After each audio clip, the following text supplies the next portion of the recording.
And for a Democratic perspective on the shutdown, we're joined now by Shalonda Young, former director of the Office of Management and Budget under President Biden, now a distinguished scholar at NYU Law. Thank you for being here. Thank you for having me, Jeff.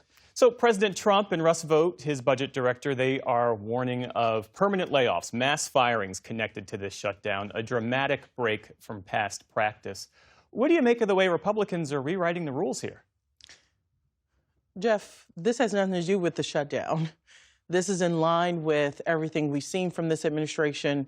Who's to say those mass layoffs wouldn't happen if the government were open? Who's to say that wouldn't happen October 15th if a deal is reached to reopen the government?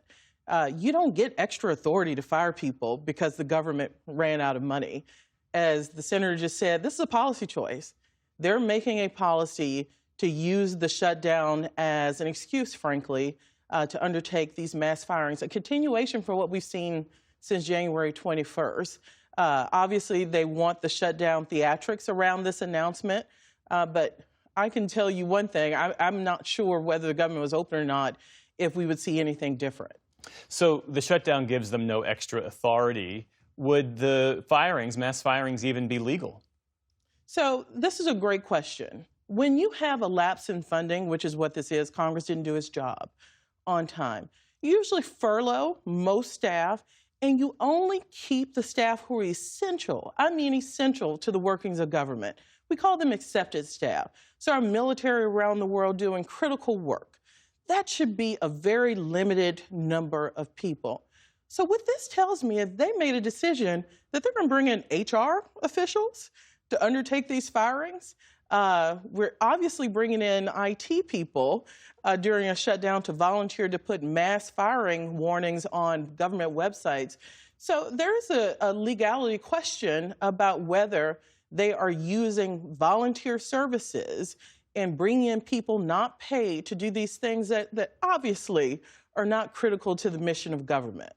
President Trump today said that he views this shutdown as an unprecedented opportunity to slash more government agencies, to cut more Democratic priorities. Russ Vought, as we said earlier in this broadcast, one of the architects of Project 2025, he has openly argued for concentrating power in the hands of Trump loyalists and dismantling traditional checks and balances. What I hear you say is that this budgeting piece is in many ways a pretext for a power grab. That's exactly what I'm saying.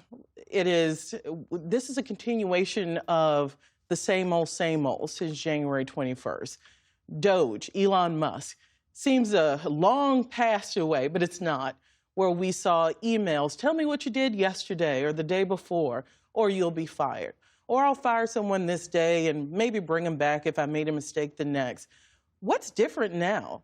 Shutdown is being used as a pretext to do what they wanted to do with government. As a matter of fact, they told us this in Project 2025. This was laid out for people. Now, we were told this administration wouldn't follow Project 2025, but here we go. We can check a box throughout that document. This is exactly following that playbook, and shutdown is being used as a facade. Now, look at the New York project, infrastructure project. The bridge is falling apart in New Jersey and New York. They didn't say for shutdown they were pulling that money. They said it was DEI related. So we see DEI being used as a pretext. We see shutdown being used. They want to do these things, and they will find a way to do them. On the other hand, what lessons can Democrats learn from the way Republicans are playing hardball here? So I get this question all the time. How can Democrats win?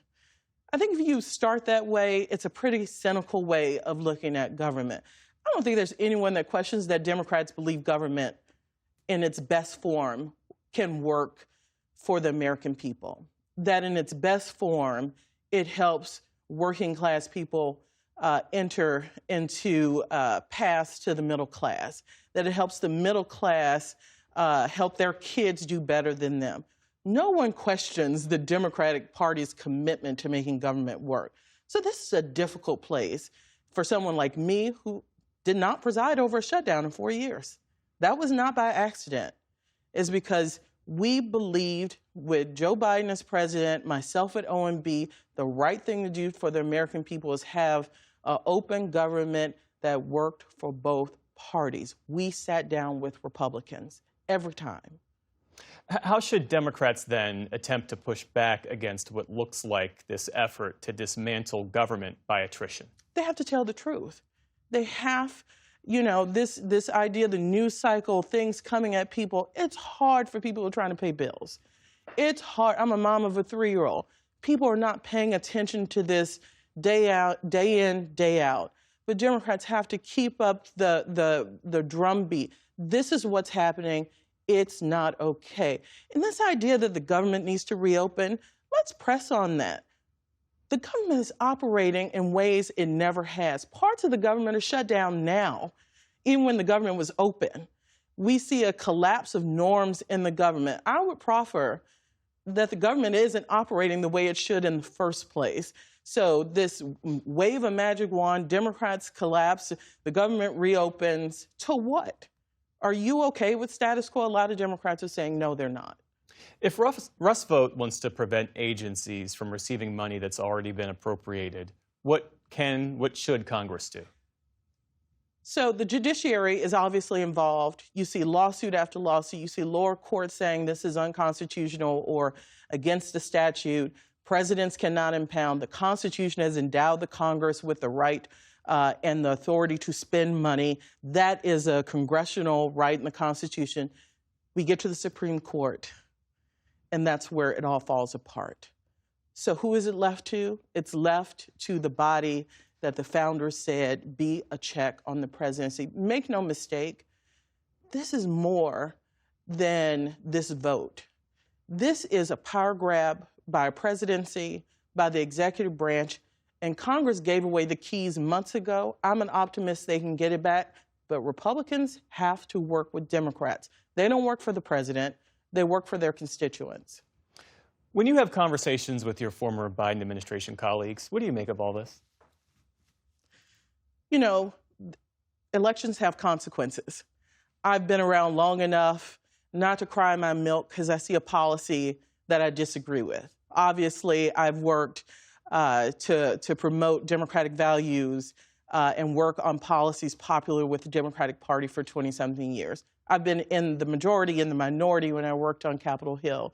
So I'm over crying about things I don't like. Elections have consequences. This feels different to someone who's done this a long time. This feels like a government that has chosen the very wealthy over working class and middle class. You look at this big, beautiful bill, not my name, theirs, over the summer. You see over 16 million people who will lose their health care.